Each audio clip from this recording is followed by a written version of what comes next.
ko téléspectateur Kaolack TV am nañ mbégte ak kontaante ci seen émission bi nga xam ne moom ngeen di suivre à tout moment ñi ngi fii nag ci Léona ku wax Léona moom mooy centre ville bu Kaolack dalal ki nga xam ne moom mooy Lamine Kébé nekk union citoyenneté bunt bi ànd ak ki nga xam ne mooy Théo Monté Lamine Kébé ñëpp xam ko dans le cadre politique au niveau région de Kaolack mu nekk nit koo xam ne biñ commencé liggéey gis nañ ci ay résultats. liggéey bax yóbbu ki nga xam ne mooy Théo assemblée nationale Lamine Kébé nuyu nañ la. ak maa ngi leen di fay di leen remercier très infiniment ci dalal bi ngeen ma dalal ak accueil bu chaleureux bi ma am ci yéen muy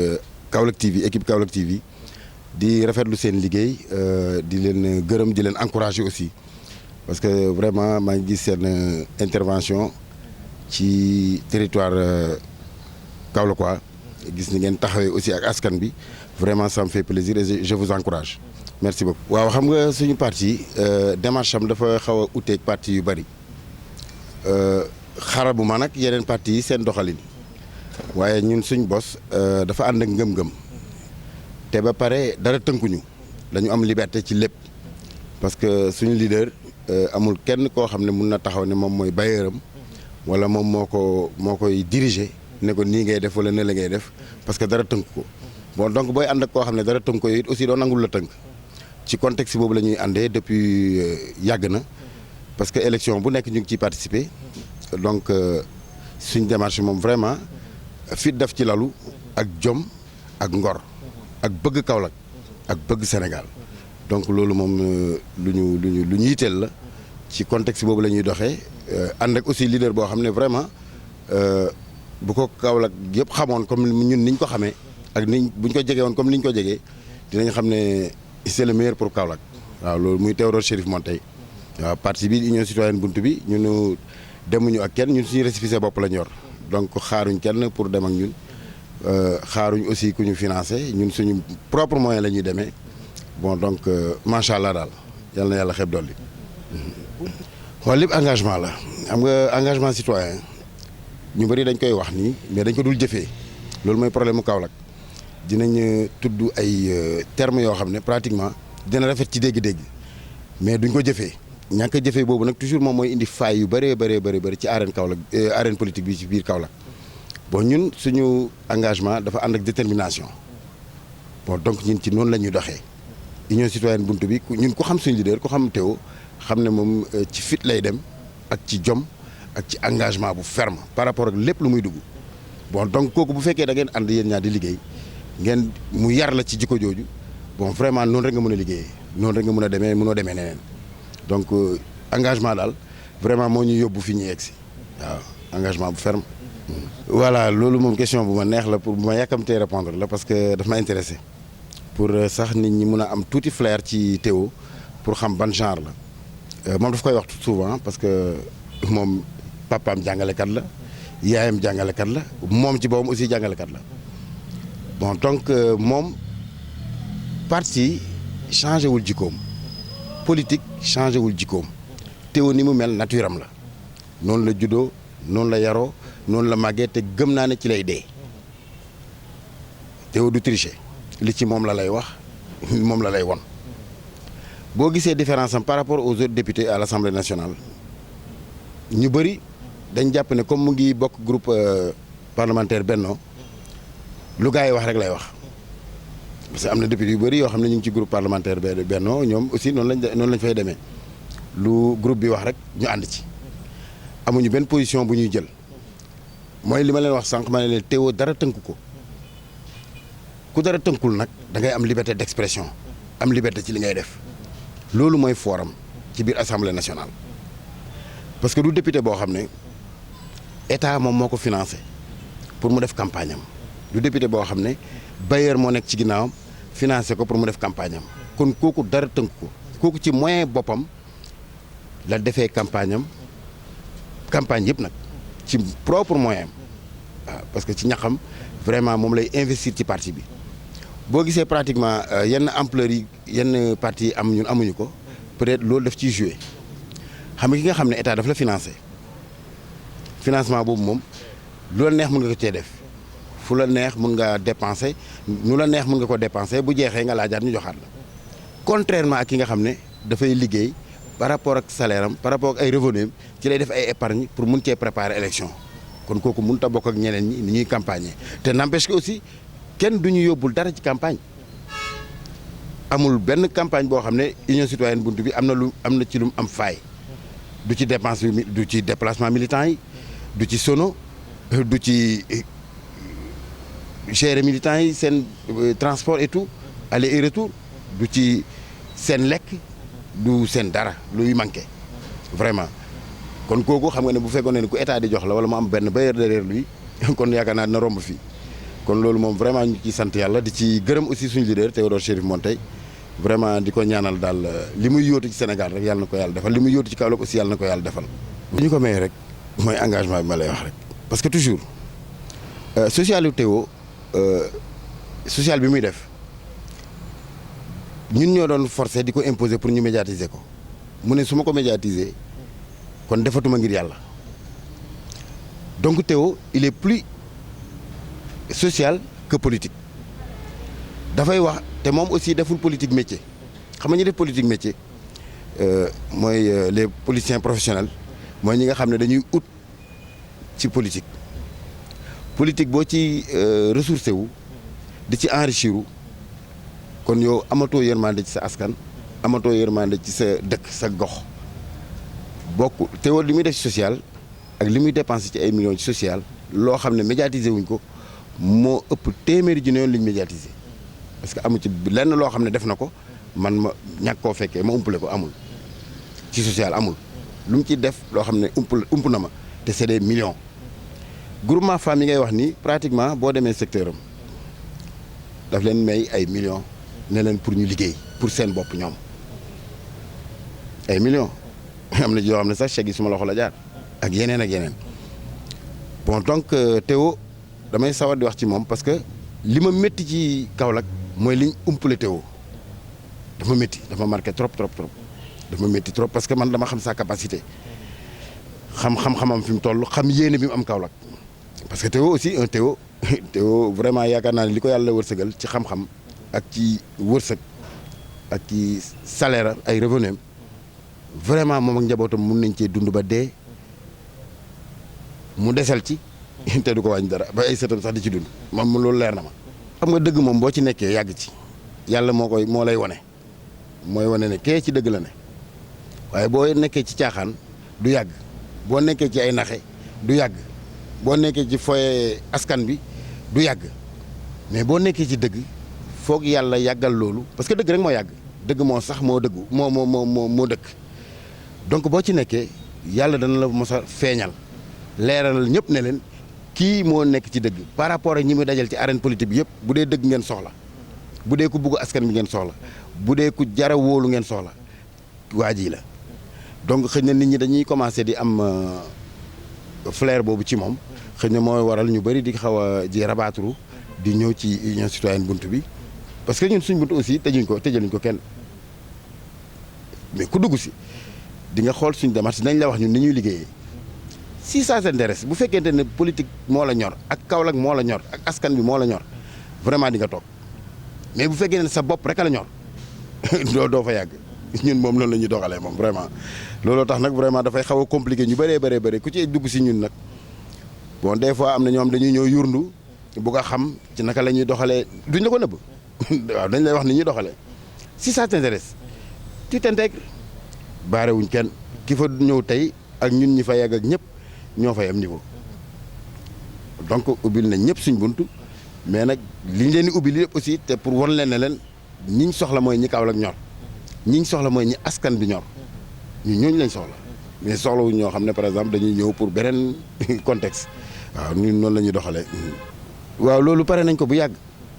ñun macha allah yàlla ñuy dimbale benn élection du ñu bett parce que élection bu dëgmal rek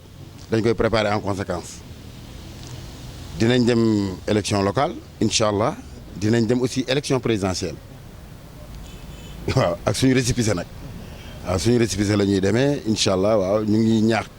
population bi yëpp population Kaolack bi nga xam ne mooy suñu dëkk fii lañ dëkk ñu ngi leen di ñaax pour wan leen ne nag ñun Kaolack moo ñu ñor askan bi moo ñu ñor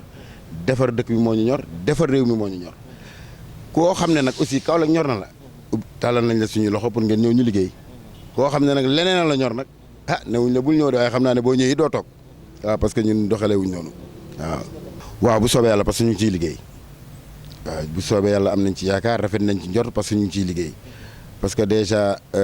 lii ma def nii ngeen appuyé ma ci aussi ci liggéey bi la bokk donc dama leen ciy remercier de passage parce que rafet na ci man et puis rafet na ci parti bi waaw parce que parti bi moom yaakaar naa ne ci ñi ko sos àndandoo sos ko bokk amaana bu ma ci bokkul it ci tofo bi laa waaw ndax parti bi ñoo jógandoo bon donc xam naa fi lu bari xam naa lu bari aussi ci parti bi mais élection moom incha allah sóor leen ñu waaw ñu ngi ci terrain bi ak yéen ñu ngi ci terrain bi ak parti politique yëpp ñu ngi ñoom ci arène bi ñu ngi ñoom nag aussi ak militants yi waaw di ñaan nag aussi ñëpp xippi seen bët nag di xool te veiller aussi ci programme yi parce que aussi programme yomb na defar programme du problème ci leader mun nañu defaral programme am na ñoo xam ne mun naa ne jànguñ dañ leen di defaral programme boobu bu ñu ko exposé population bi mun na leen convaincre mais est-ce que ki defar programme bi ak ki siiwal programme bi ndax kooku ñoo bokk benn foofu mun na am erreur ki defar programme bi xam na programme bi moo tax mu defar ko mais ki mu jox programme bi mu nekk leader war a taxaw ci terrain bi war a nekk dans l'arène politique yóotu maire wala muy yóotu président wala muy yóotu leneen est-ce que kooku mun na gérer programme bi loolu dafay am te ñu bëree dañuy réer ci loolu mais teewoo programme am moom moo koy traité boppam moo koy xalaatal boppam ñu toog ñun ak staff bi ñu toog ñun ñëpp ñu waxtaan ci def réunion d'entretien et tout waxtaan ci ba tëral programme ne lii mooy programme bi lii la ñu war a lancer ci population bi te loolu aussi bu ko lancé bés bu ko yàlla joxoon Kaolack wala yàlla jox ko réew mi ah yaakaar naa ne lenn rek la ñuy rëccu boobaa li tax ñu yéex a jot ci moom waaw loolu daal moom xalaat naa ko baax a baax jot ci teew waaw.